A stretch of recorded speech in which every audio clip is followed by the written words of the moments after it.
सोचिए एक ऐसे मिलिट्री ऑपरेशन के बारे में जिसे चंद दिनों में एक तरफा जीत के लिए बनाया गया था, लेकिन सिर्फ 2 हफ्तों के अंदर वही ऑपरेशन एक सुपर पावर के लिए सबसे बड़ा सिरदर्द बन गया।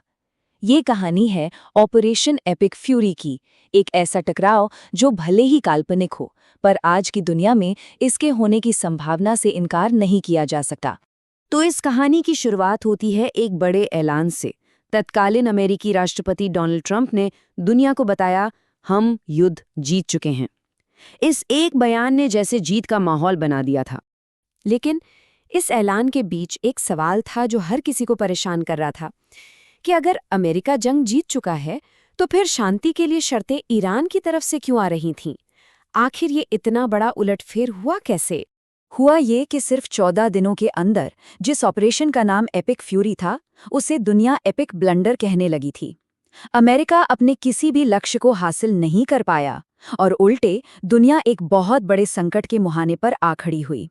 ईरान के पहले ही पलटवार ने पूरी दुनिया की अर्थव्यवस्था में जैसे भूचाल ला दिया। तेल की कीमतें रातों रात आसमान छूने लगीं और दुनिया भर के बाजारों में हाहाकार मच गया। और फिर वो सच सामने आने लगा जिसे छुपाने की पूरी कोशिश की जा रही थी, यानी कि इंसानी जान का नुकसान। रिपोर्ट्स ने ये खुलासा किया कि 170 से ज्यादा अमेरिकी सैनिक घायल हुए थे, जिन्हें इलाज के लिए चुपचाप जर्मनी भेजा जा रहा था। देखिए, सरकारी बयानों और जमीनी हकीकत के बीच की खाई दिन ब दिन गहरी होती जा रही थी। एक तरफ अमेरिकी प्रशासन कह रहा था कि उनके विमान तकनीकी खराबी या हादसे का शिकार हो रहे हैं, वहीं दूसरी तरफ ईरान से जुड़े गुट ताल ठोक कर उन्हें मार गिराने की जिम्मेदारी ले रहे थे। इससे सरकार की अपनी विश्वसनीयता पर ही सवाल उठने लगे थे। तो सवाल ये है कि आखिर ये सब हुआ कैसे?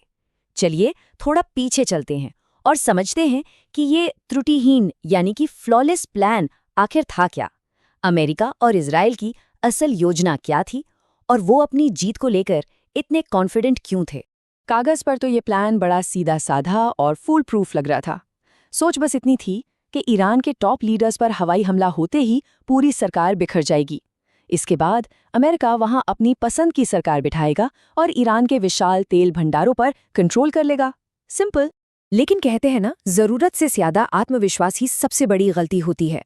ईरान की जमीनी हकीकत को ना समझना और उसे कम आंकना, इसी में इस ऑपरेशन की नाकामी के बीच छिपे थे। चलिए देखते हैं कि वो बड़ी गलतियां क्या थीं। इस पूरे मिलिट्री ऑपरेशन की नींव एक बहुत ही खतरनाक गलत फहमी पर टिकी थी। वो ये कि ईरान का शासन ताश के पत्तों के घर की तरह है जो एक झटके में ढह जाएगा। प्लान बनाने वालों ने ईरान की तुलना वेनेजुएला जैसे देश से की और ये मान लिया कि बस एक बाहरी धक्का सरकार गिराने के लिए काफी होगा। लेकिन वो ईरान की अंदरूनी ताकत और वहां के लोगों की राष्ट्रीय एकजुटता को समझने में पूरी तरह से चूक गए। और फिर अमेरिकी प्लान में एक और बहुत बड़ी चूक थी, होर्मुज़ जलडमरू मध्य को लेकर। ये दुनिया का सबसे जरूरी समुद्री रास्ता है, एक ऐसा चोक पॉइंट जहां से दुनिया के समुद्री तेल व्यापार का लगभग 5वां हिस्सा गुजरता है, और ये सीधे सीधे ईरान की सीमा पर है, जो खेरान को इस पर एक जबरदस्त स्ट्रेटेजिक एडवांटेज देता है। यकीन करना मुश्किल है, लेकिन लीक हुए दस्तावेज बताते हैं कि पेंटागन ने इस दुनिया की सबसे जरूरी तेल धमनी पर कंट्रोल को बस एक मामूली बात समझा था। इसे सेकेंडरी इशू मानकर नजरअंदाज कर दिया गया और यही बाद में एक विनाशकारी रणनीतिक भूल साबित हुई। और अमेरिका की इसी रणनीतिक भूल का ईरान ने भरपूर फायदा उठाया।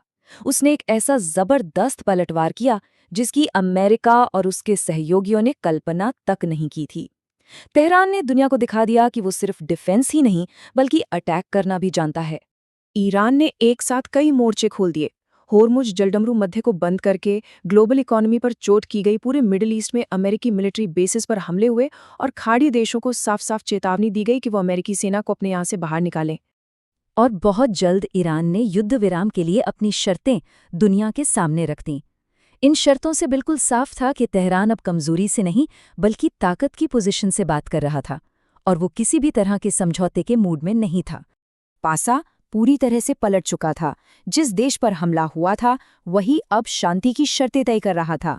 ईरान का संदेश साफ था, जब तक हमारी मांगें पूरी नहीं होती तब तक कोई समझौता नहीं होगा।